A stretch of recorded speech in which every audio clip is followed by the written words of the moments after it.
Bueno, soy Joel Pérez Arciniega, compañeros y compañeras. Somos de la Universidad de la Excelencia Educativa México, con sede en Los Reyes, en el Estado de México. Y bueno, pues somos estudiantes del doctorado en educación y hoy tenemos el gusto de entrevistar a la maestra Isabel Guevara Portugal, de acá de Jalapa, Veracruz, para hacerle algunas preguntas que como estudiantes de doctorado y de una experiencia educativa referente a la educación, especialmente del análisis de la educación en México e internacionalmente, pues queremos hacerle algunas preguntas. Para empezar, vamos a conocer un poquito de Isabel. Es una profesional en la arquitectura, con 10 años de experiencia en docencia en diferentes asignaturas relacionadas con las artes visuales, teóricas y prácticas en varias instituciones del Estado. De igual manera, llevando a cabo práctica profesional independiente en las áreas de arquitectura e interiorismo. Enfática formación en docencia y cursos de actualización docente, así como tallerista y ponente en eventos relacionados con las artes. Su formación educativa, Universidad Gestal de Diseño, Universidad Complutense de Madrid, Realia, Instituto Universitario para las Artes. El amplio e importante currículum de Isabel y pues quiero agradecer, Isabel, por dedicarnos un poco de tu tiempo. No hay problema. Muchas gracias. Sí. Muchas gracias, maestra, por estar con nosotros. No sé si Gracias. podríamos entonces comenzar, maestra Norma. Sí, adelante. Muchas gracias, maestra Isabel. Comenzamos con las preguntas que amablemente pues, nos va a contestar. La primera pregunta que tenemos es, desde su experiencia, ¿considera que las políticas educativas actuales en México han sido efectivas para mejorar la calidad educativa? Bueno, la realidad es que las políticas educativas quedan un poco cortas para las necesidades eh, de nuestro país.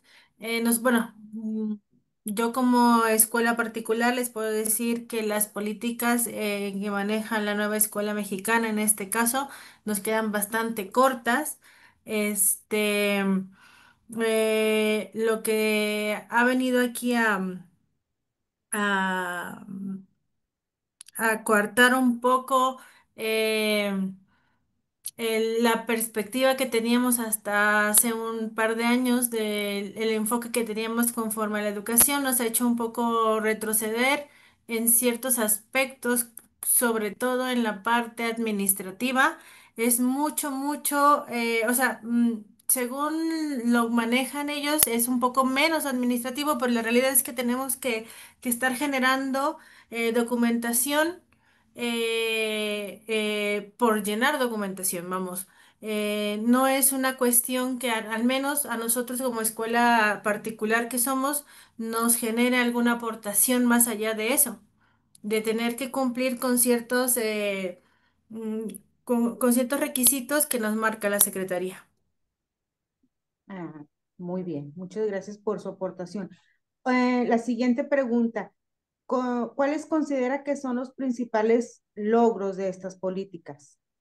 Pues yo creo que han vuelto, así el logro principal es que han vuelto a poner la educación a los oídos de todos, es decir, todas las personas tienen alguna opinión con respecto a las políticas actuales, a la nueva escuela mexicana, algunos a favor, algunos en contra. La realidad es que no es nada nuevo. La realidad es que, bueno, yo llevo en educación desde el 2011 más o menos y me ha tocado ya, esta es la tercera este cambio de planes y programas y la realidad es que no es más que eso, o sea, es cambio de nombre a ciertas cosas, es cambio pues sí, básicamente le cambiamos nombre a varias partes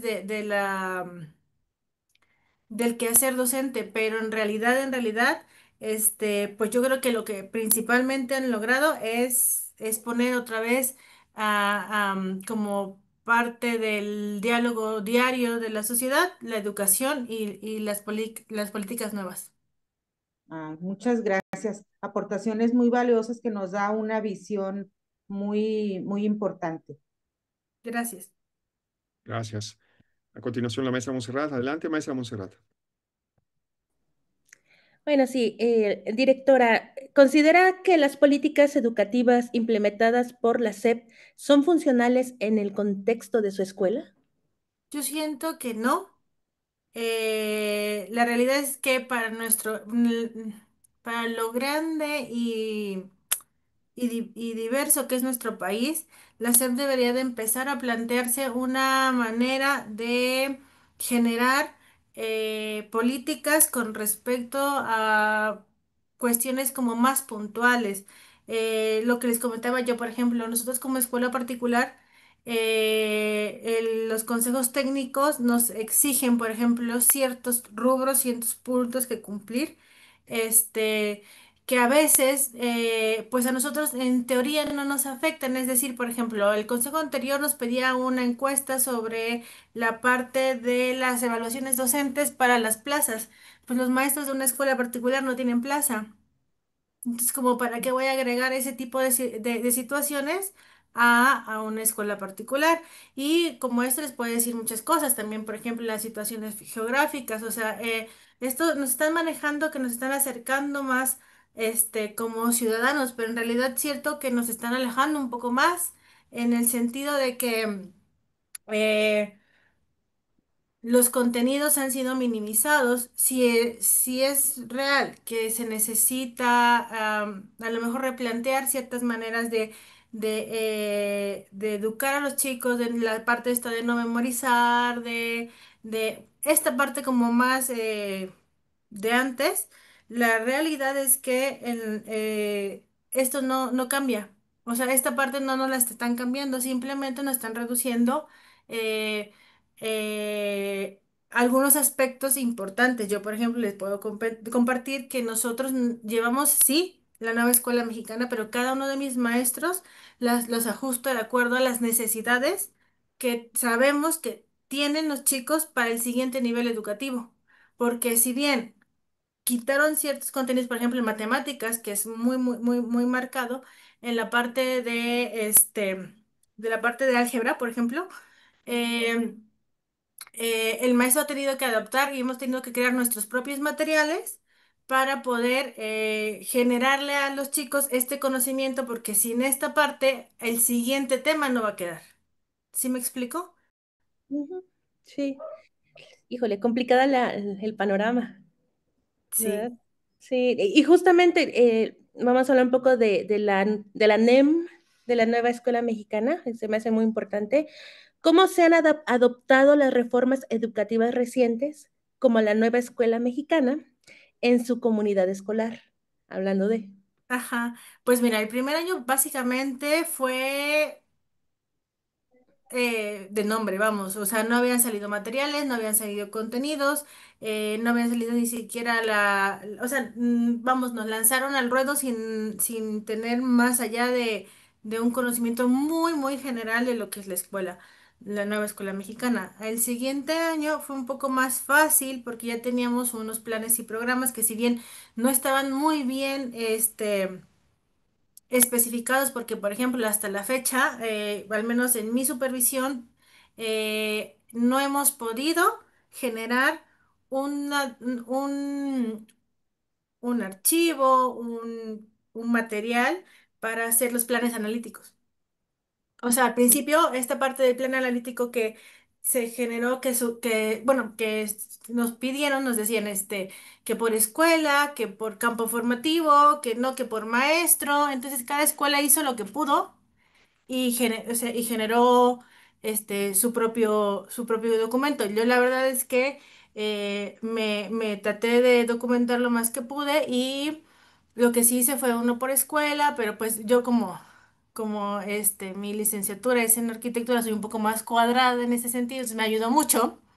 Entonces generé un Excel donde entonces puse cada campo formativo, cada materia, cada maestro vaciaba. Entonces al generar esto, o sea, al final nos ayudó mucho, pero en realidad esta parte de trabajar por proyectos, de que que toda la escuela tenga un mismo proyecto, es bastante idealizar una educación donde no solamente vamos a trabajar sobre, o sea, si fuera solo el proyecto, pues perfecto, ¿no? Pero estamos hablando de que tenemos que cubrir también ciertos contenidos, contenidos que están, otros que no están y que estamos agregando, más aparte, pues el quehacer docente que es lidiar, luchar con las condiciones personales, con los contextos personales de cada uno de los chicos. Y básicamente en una escuela particular es pues de manera eh, pues vamos solos porque aquí no tenemos ningún apoyo de la Secretaría para los chicos con, por ejemplo, los chicos neurodivergentes, que en mi escuela tenemos una población de más del 25%. Entonces, nosotros tenemos niños con síndrome de Down, tenemos, pues, o sea, es bastante complicado, ¿no?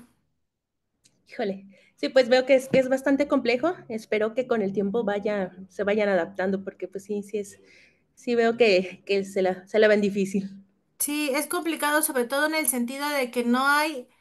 Bueno, al menos aquí hablo de mi parte, mi supervisión, no hay como una persona que pueda clarificar muchas cosas, ¿no? O sea, surgen dudas y no hay quien te las resuelva. Ok, muchas gracias. Sí, de nada. Muchas gracias, maestra Monserrat. Bueno, pues a continuación su servidor, soy Joel Pérez Arciniega, servidor. Maestra, gracias por la entrevista y gracias por toda su perspectiva, sobre todo desde una perspectiva de la dirección. Mi pregunta, y que creo que yo solamente sería una, porque en la segunda usted ha abundado bastante.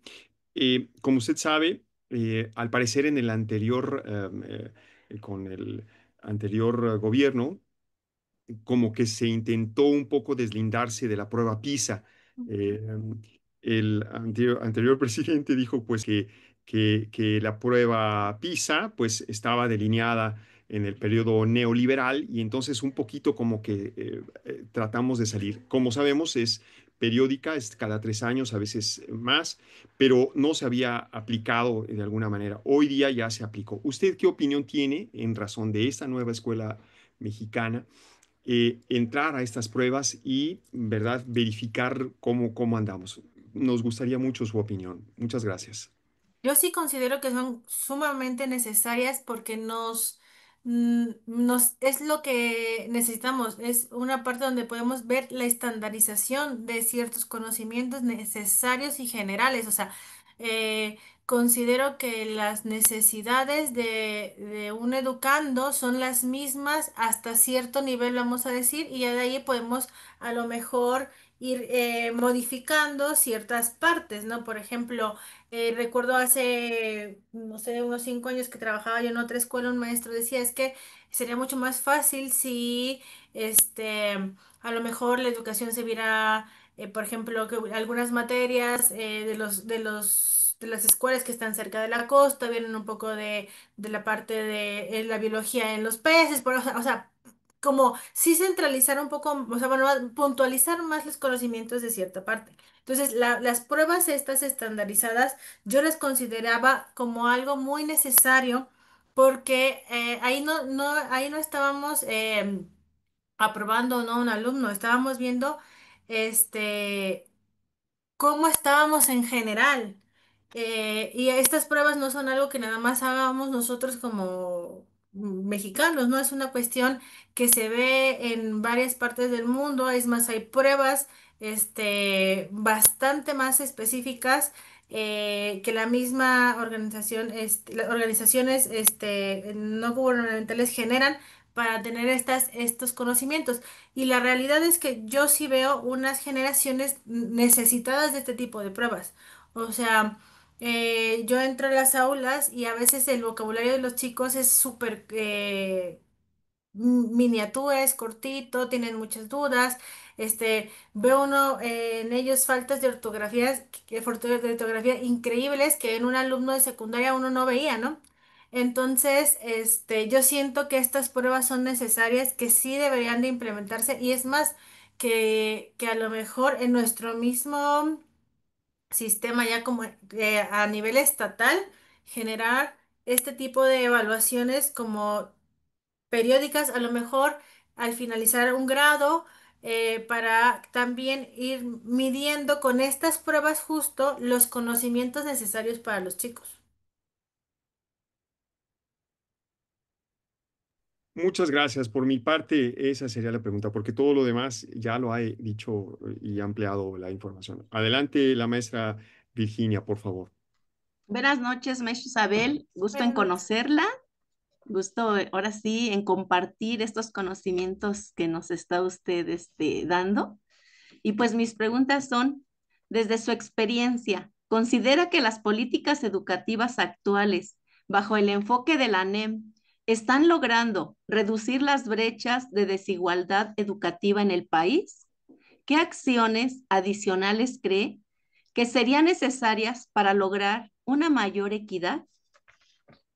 Sí, yo la realidad es que siento que es muy pronto para poder evaluar si esto está sucediendo o si va a suceder. Eh, la realidad es que la NEM, como NEM, podemos decir que lleva un año activa. Está terminando un primer ciclo ya con una nueva escuela mexicana y no tenemos ninguna generación que haya cursado toda. Ese fue un gran problema al principio, cuando nos mandaron la orden de iniciar con la nueva escuela mexicana. A la hora de que hicieron este nuevo replanteamiento, por ejemplo, les puedo compartir, no sé si estaban enterados, que por ejemplo en secundaria, primer año en historia veía primer año Historia Universal, segundo año Historia de México 1 y tercer año Historia de México 2. Ahora la nueva escuela mexicana nos los voltea. Entonces, primero y segundo año Historia de México y tercer año Historia Universal. Ante eso, podemos obviar esta parte de que no podemos evaluar todavía el resultado, ya que no tenemos ninguna generación cursando y vamos a tener una generación que cursó en primero y tercero Historia Universal. Sí, entonces siento que es muy pronto para poder decir si lo vamos a lograr, pero desde donde yo lo veo muy complicado. Lo veo muy complicado en el sentido de que no, o sea, más que cerrar brechas, las estamos abriendo. ¿Sí? No siento que haya un aterrizaje genuino de la nueva escuela mexicana, sino que es que, y así se los puedo expresar porque he platicado con varios directores en nuestras reuniones que tenemos de zona y todos vamos como tratando de solucionar lo que nos van solicitando. O sea, es como, primero nos piden un plan analítico en nuestro formato, después en la página de la Secretaría, bueno, de la Secretaría de Educación de Veracruz, en la página de la CIEP, nos pidieron que ahí subiéramos un plan analítico que es una pantomima de lo que realmente es un plan analítico, porque ahí te pone, o sea, la CIEP te pone como ciertos cuestionamientos que tú tienes que llenar y cada determinado tiempo tienes que poner si lo estás haciendo o no, y eso es todo. Entonces eso, desde mi perspectiva, desde mi punto de vista, no es un plan analítico. Entonces, decir que esto va a cerrar las brechas en la cuestión de educación sería muy, muy pronto para decirlo, porque la realidad es que no hay nada todavía que nos diga eh, que esto va bien. Y como les digo, yo veo mucho más partes negativas hasta ahorita que lo positivo que podemos tomar. Gracias, maestra. Mi segunda pregunta es, a 2 años de la implementación de la NEP, si tuviera la oportunidad de sugerir una modificación o un ajuste clave a las políticas educativas actuales, ¿cuál sería y por qué? Bueno, yo creo que principalmente lo que haría es lo que les decía yo hace un momento, no empezar con la nueva escuela mexicana con generaciones que ya han cursado el programa anterior. Es decir, yo me hubiera esperado a solo iniciar con los primeros años en todo y no meterla a todos los grados escolares. Ese sería el primero. Y yo creo que el segundo es revisar los contenidos y el orden de los contenidos. No sé si han tenido la oportunidad de revisar nuestro plan sintético. Los planes sintéticos nos los dan, antes nos daban como cada materia nos daba, pues, especificado el tema y los contenidos. Ahora el plan sintético es vamos a decir, una sola tabla de Excel donde nos marcan los campos formativos y cada campo formativo incluye sus materias y por ejemplo vienen física, química, biología, matemáticas y entonces el maestro en esta parte que es donde nos pintaron que cada maestro tiene como la libertad de elegir qué contenidos y en qué orden, pues en realidad es que eh, no vamos a tener un orden ni no vamos a ver o vamos a tener como la seguridad de que los chicos vieron todos los contenidos de manera secuencial y sobre todo que realmente los puedan ejecutar por campo formativo. ¿Sí? Entonces, esta parte de los proyectos que fue tan complicada al principio, porque primero decían que era como proyectos como entre campos formativos, ya después salió que no, que es un gran proyecto por escuela, que ha generado como muchísima ambigüedad en ese sentido y siento que ahí es donde nos está fallando. Muchas gracias, maestra. Muy amable por compartirnos estos conocimientos. Gracias. Gracias. Sí. Continúa la maestra Itzel, ¿verdad? Hola, buenas noches, maestra. A mí me gustaría un poco hablar de su área de formación y en relación a las políticas educativas. Mi pregunta inicial es, ¿de qué manera las políticas educativas actuales han influido en la enseñanza y sobre todo en el reconocimiento de las artes visuales dentro del currículo escolar? Bueno, aquí estamos haciendo así como un viaje en el tiempo en la parte de las artes. No sé si han tenido la oportunidad de revisarlo, pero estamos regresando un poco a esta parte del nacionalismo del siglo este, pasado. Entonces, estamos buscando como que bueno, esta parte, espero no ofender a nadie, pero esta parte que está como muy de moda de que si eres mujer, eres indígena o tienes raíces, bueno, eres afrodescendiente, toda esta parte, o sea, está como demasiado, demasiado bombardeada en la parte de las artes, sobre todo en la parte de las artes visuales.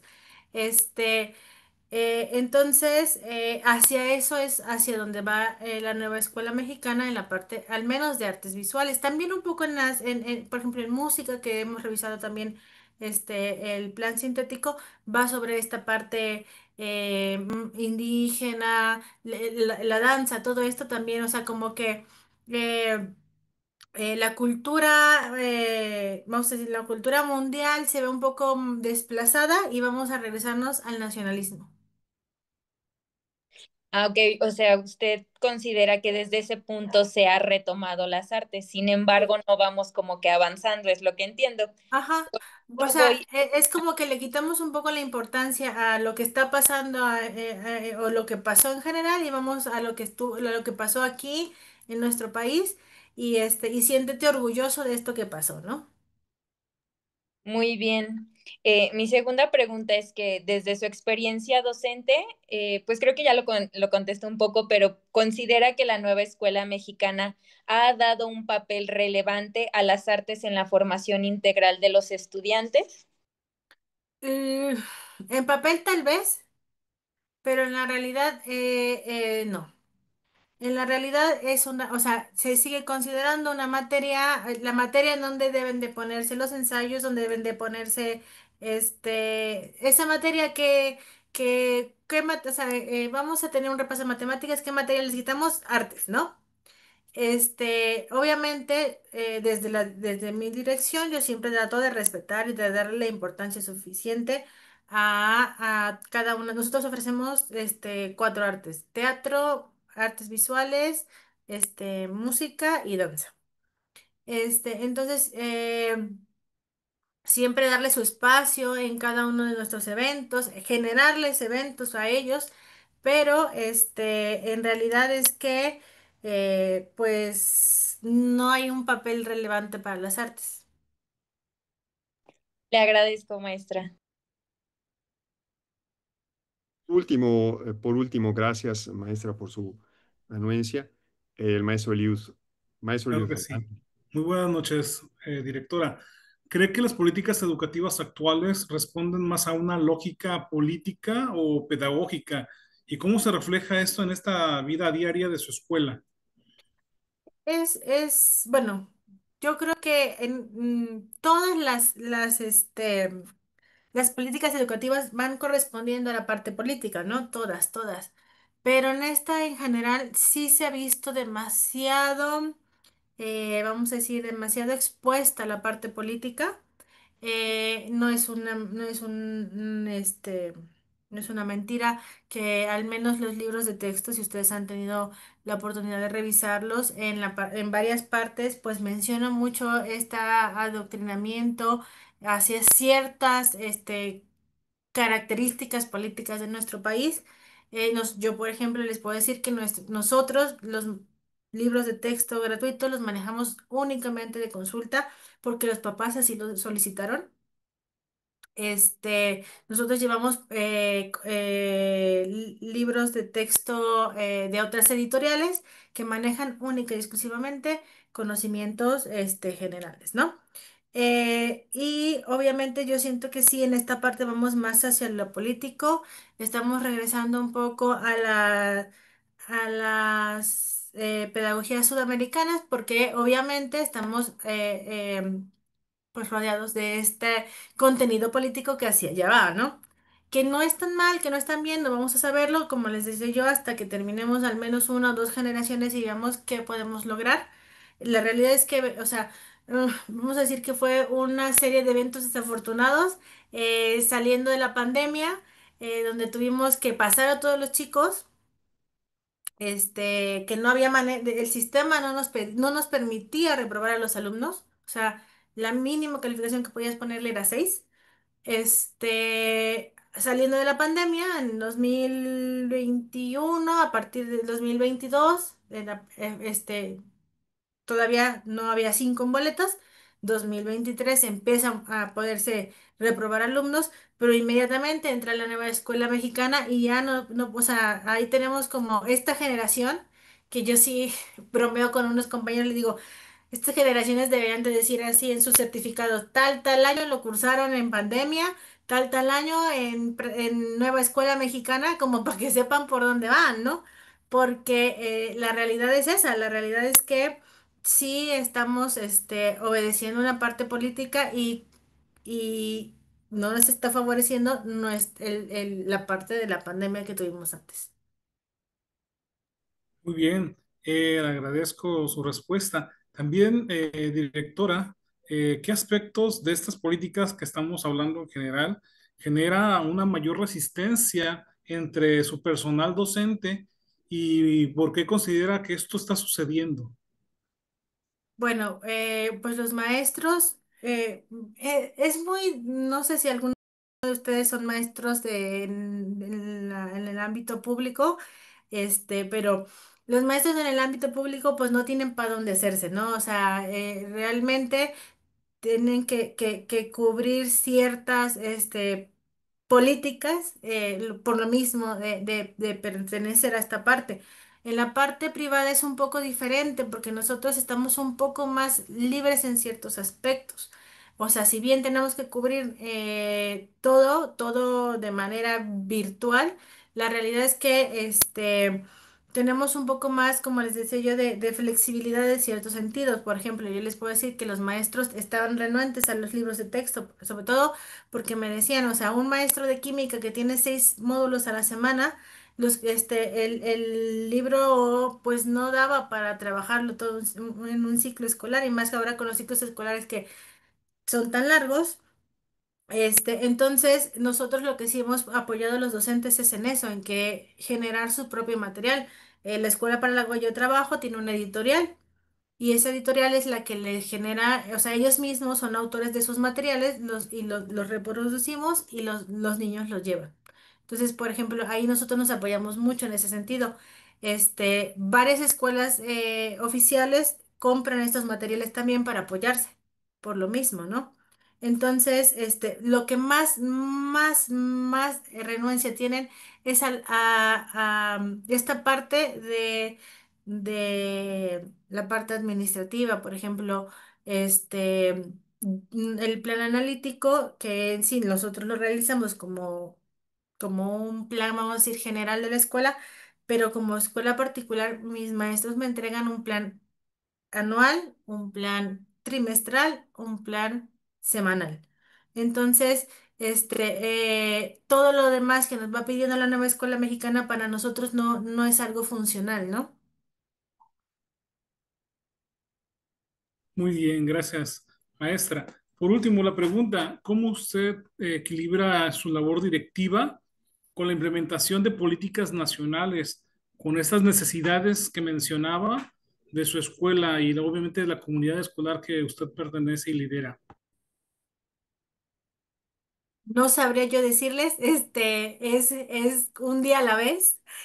La verdad es que es caótico. Si yo les enseñara el correo, el correo institucional, cómo está, no hay día que no me lleguen 5 o 6 correos de solicitudes de documentaciones, o sea, cosas que nos están solicitando todo el tiempo, pero pues es como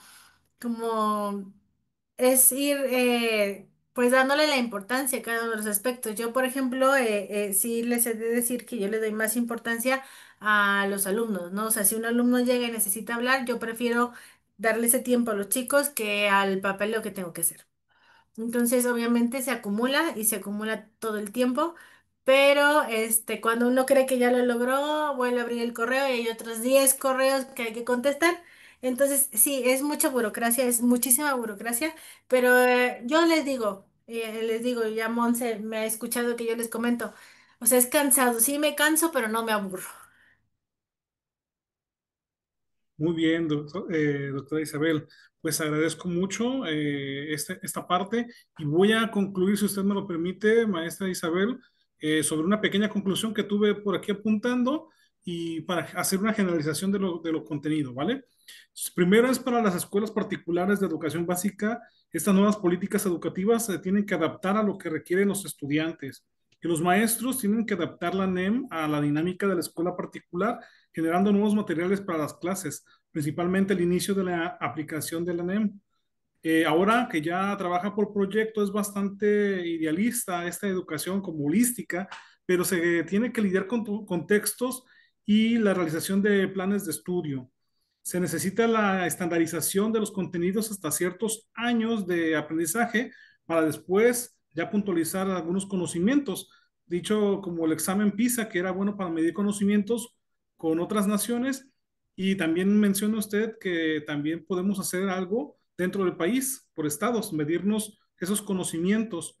No se puede evaluar ahorita la NEM, pues lleva un año apenas iniciándose ya formalmente y no existe generación que ha egresado, pero ve el panorama complicado, pues abre brechas en la parte educativa y pues que siga abierta esa brecha. La directora Isabel también me propone que para iniciar la NEM sería por generación y no iniciar con las generaciones ya avanzadas de las otras reformas y también menciona usted que el orden de los contenidos en los planes sintéticos y que los proyectos sean más por campos formativos y no por escuela, si estamos hablando por esta parte de educación primaria. Y sobre las artes visuales, usted menciona que usted lidera en esta escuela que está bombardeado por la parte nacionalista y la parte de las minorías, pero que se avanza poco en la parte de internacionalización y solo nos quedamos en la parte local. Que las políticas educativas van encaminadas y más expuestas al lado de quien gobierna y deja un segundo plano la parte pedagógica. Los maestros de educación pública deben cubrir ciertos aspectos políticos en la parte administrativa como planes analíticos, que es cansado para esos docentes y obviamente pues realiza usted esfuerzos como directiva, como esa parte administrativa de llenar documentos y que es desgastante y pues que usted prefiere enfocarse a los estudiantes. Es así que concluyo entonces, maestra Isabel, espero yo haber podido anotar a generalidades y hacer una conclusión de lo que usted y el día de hoy hemos hablado. Agradecemos mucho, de verdad, a usted por tomarnos esta entrevista y pues también esperamos que esta entrevista llegue a muchas personas porque fue algo muy acorde, ¿no? Con esas necesidades que usted visualiza como directora. Agradezco mucho, buenas noches a todos y hasta pronto.